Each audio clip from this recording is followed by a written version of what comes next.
جہیز لینے کی کس حد تک اجازت ہے؟ میری کچھ دن پہلے شادی ہوئی ہے لیکن ابھی رخصتی نہیں ہوئی ہے۔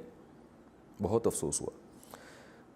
انہوں نے نہیں لکھا کہ بہت افسوس ہوا، میں ویسے ہی کہہ رہا ہوں۔ رخصتی کے وقت میرے سسرال والے بھی مجھے بھر بھر کر جہیز دینا چاہتے تھے اور میرے گھر والے بھی لینا چاہتے تھے، لیکن مجھے پسند نہیں ہے۔ یعنی لینا چاہتے ہیں گھر والے۔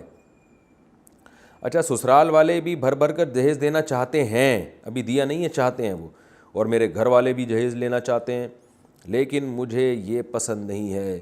میں اس کی مخالفت کر رہا ہوں کہ وہ نہ دیں یا کم از کم 2-4 ماہ تک نہ دیں۔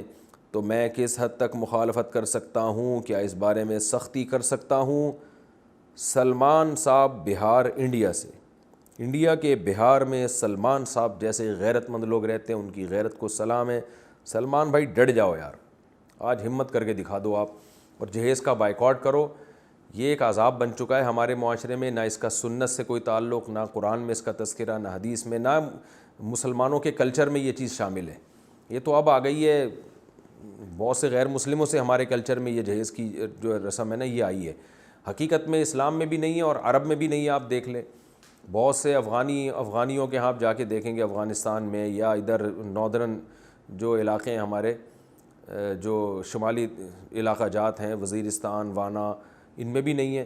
یعنی آپ دیکھیں گے جہیز اسی قوم میں آپ کو ملے گا جہاں انگریزوں نے حکومت کی ہے یا غیر مسلموں کے ساتھ اس قوم کا اختلاط رہا ہے، یعنی وہ قوم غیر مسلموں کے ساتھ رہی۔ مسلمانوں کی جو قومیں محکوم نہیں رہی ہیں، غیر مسلموں کی غلام نہیں رہی ہیں، یا بہت زیادہ غیر مسلموں کے ساتھ اکٹھی نہیں رہی ہیں صدیوں تک، ان میں آپ کو جہیز اب بھی نہیں ملے گا۔ تو اللہ نے سارے خرچے مرد کے ذمے لگائے ہیں، اس کو نان نفقہ مہیا کرنا، گھر کا سامان وغیرہ، یہ سب مرد کی ذمہ داری ہے۔ تو بہت اچھی بات ہے، ماشاءاللہ، بڑی بہادری والی بات کی، آپ ڈٹ جائیں اور اپنے گھر والوں کو سب سے پہلے منائیں۔ دیکھو، لڑکی والے اپنی بیٹی کو جہیز دینے پر مجبور ہوتے ہیں، انہیں پتہ ہے کہ یہ تو کہہ رہا ہے کہ نہیں چاہیے، لیکن اگر ہم نے اپنی بیٹی کو جہیز نہیں دیا تو اس کی اماں کل تانے دے دے کے مار دے گی، اور وہ تانے آپ کے سامنے نہیں دیں گی۔ جب آپ آفس میں ہوں گے تو پھر بہو کو تانے ملے ہوں گے، لائی کیا چند چیتھڑے اور باتیں ایسی کرتی ہے جیسے تیرے باپ نے تجھے جو ہے نا سونے میں تول کے بھیجا ہو۔ یہ تانے مارکیٹ میں ساسوں کے بہت سستے ریٹ پہ اویلیبل ہے، اور یہ ساسیں وقتاً فوقتاً بہوؤں کو یہ تانے پارسل کرتی رہتی ہیں۔ دوبارہ ریپیٹ کر دیتا ہوں کہ لائی کیا چند چیتھڑے اور باتیں ایسے کرتی ہے جیسے تیرے باپ نے تجھے سونے میں تول کے بھیجا ہو۔ بعض دفعہ سامنے نہیں کہتی تو تیرے باپ کے بجائے کہتی ہیں جیسے کہ اس کے باپ نے، تو وہ بہو دوسرے کمرے میں ہوتی ہے تو کہتی ہے ایسے باتیں کرتی جیسے اس کے باپ نے اس کو سونے میں تول کے بھیجا ہو۔ تو یہ ساری زندگی عورت کو تانے ملتے ہیں جہیز نہ لانے کے، اس لیے ماں باپ بیچارے مجبور ہوتے ہیں کہ یار دے دو یار، تاکہ پیسے خرچ کر لو، بیٹی کی عزت محفوظ رہے گی۔ تو اس میں آپ نے زیادہ فوکس اپنے والدین کو کرنا ہے۔ آپ کی والدہ یقیناً ایسی نہیں ہوں گی، وہ محض ایک ماحول سے متاثر ہو کر جہیز کا مطالبہ کر رہی ہوں گی، لیکن ان کو محبت سے آپ سمجھائیں کہ دیکھیں یہ بڑی بری رسم ہے، ہم نے اس کا بائیکاٹ کرنا ہے، اپنے والدین کو سمجھائیں۔ اور والدین جا کے لڑکی والوں سے جب تک نہیں کہیں گے نا کہ ہمیں جہیز نہیں چاہیے، تو لڑکی والے مجبور ہوتے ہیں، اور وہ مجبوری ان کی کسی حد تک درست ہے۔ تو آپ کے رشتہ دار جا کے ان سے کہیں گے کہ نہیں چاہیے ہمیں، اور ہم اس کو برا سمجھتے ہیں، بہت مضبوط لہجے میں، ایسے نہیں اوپر اوپر سے۔ بعض دفعہ لڑکی والوں کو منع کیا جاتا ہے ہمیں جہیز نہیں چاہیے، ان کو پتہ ہے اوپر اوپر سے کہہ رہا ہے یہ، اندر سے اس کے دل میں لڈو پھوٹ رہے ہیں، تو پھر وہ اوپر اوپر کی بات مزے کی نہیں ہوتی، پھر وہ بعد میں تانے ملتے ہیں لڑکیوں کو۔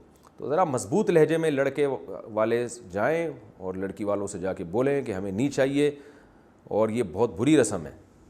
اور اس کا حل یہ ہے کہ آپ پہلے سے گھر میں فرنیچر لا کے ڈال دیں نا بھائی، جو آپ نے دلہن کا کمرہ سجانا ہے، جو گھر سجانا ہے، اس میں پہلے سے ڈبل بیڈ لا کے رکھ دی، الماریاں لا کے رکھ دی، جو گھر کا ضروری سامان شادی کے موقع پہ خریدتا ہے انسان، وہ پہلے سے لا کے گھر میں رکھ دیں۔ پھر لڑکی کے ابا کو بلائیں، بولیں اب اس میں جگہ کہاں نظر آ رہی ہے آپ کو، الماری کدھر ٹھوسوں گا میں جو آپ اپنی بیٹی کو دیں گے، پیٹی کہاں ٹھوسوں گا میں، سب پیک ہے گھر ہمارا ماشاءاللہ۔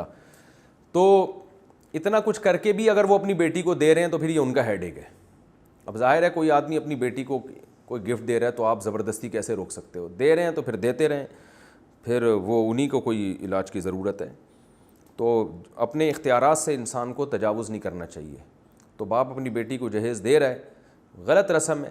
میں کہتا ہوں اپنی بیٹی کے ساتھ محبت ہے نا آپ کو، تو بینک میں اکاؤنٹ کھول کے اس اکاؤنٹ میں اس کے لیے پیسے ڈال دو، لوگ یہ کہتے ہیں نا پتہ نہیں سسرال میں کیا ہو، بھائی پیسے ڈال دو اکاؤنٹ میں، کل خدا نخواستہ کوئی مسائل ہوئے تو بیٹی کے پاس اتنے لاکھ روپے پڑے ہوئے ہیں، یا گولڈ خرید کے جو ہے نا اس کو دے دو، ہینڈ اوور کر دو، اور پھر اپنے پاس ایک تحفظ کے طور پہ رکھ لو کہ یہ ہماری بچی کا ہے۔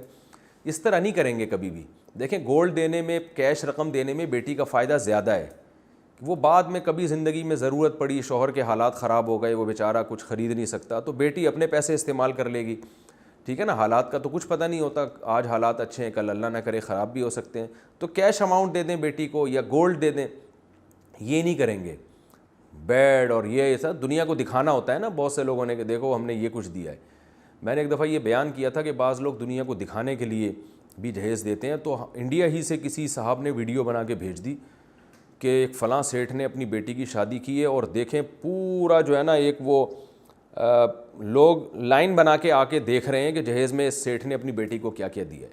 کیسی بڑی جہالت ہے یار، لائن لگ رہی ہے اور سارے آ کے دیکھ رہے ہیں کہ یار بڑے باپ نے اپنی بیٹی کو کیا کیا گفٹ دیا ہے۔ تو یہ سب شو بازیاں ہیں، اسی وجہ سے دینداروں کے ہاں شادیاں بھی آرام سے ہوتی ہیں، سارے مسائل سستے میں ہو جاتے ہیں، خوش بھی رہتے ہیں وہ، اور جو لوگ لوگوں کو خوش کرنے کے چکر میں پڑے رہتے ہیں انہوں نے دنیا کو اپنے لیے خود ٹینشن بنایا ہوا ہے۔ تو اس لیے بھائی باپ نے اپنی بیٹی کو دینا تو کیش رقم دے، سونا دے دے، تاکہ وہ کل ضرورت پڑتی ہے اپنے بچوں کی تعلیم پہ خرچ کر سکتی ہے، شوہر بعض دفعہ محتاج ہو جاتا ہے، شوہر کو بھی کھلا سکتی ہے اس میں کہ چلو جی اتنے سال آپ نے کھلایا، آج آپ بے روزگار ہو گئے تو اس دفعہ ٹماٹر میرے خرچے پہ آئیں گے گھر کے اندر، تو یہ بھی شوہر کے دل میں محبت بڑھے گی۔ لیکن ایسا کچھ نہیں ہوتا، بس وہ فرنیچر ہی دینا ہے، دنیا کو دکھانا ہے، وہ ٹرکوں میں نا جھولتا ہوا جا رہا ہوتا ہے تو دنیا دیکھتی ہے جی کیا دیا ہے۔ دنیا کی اس رسم کو ختم کرنے کی کوشش کریں۔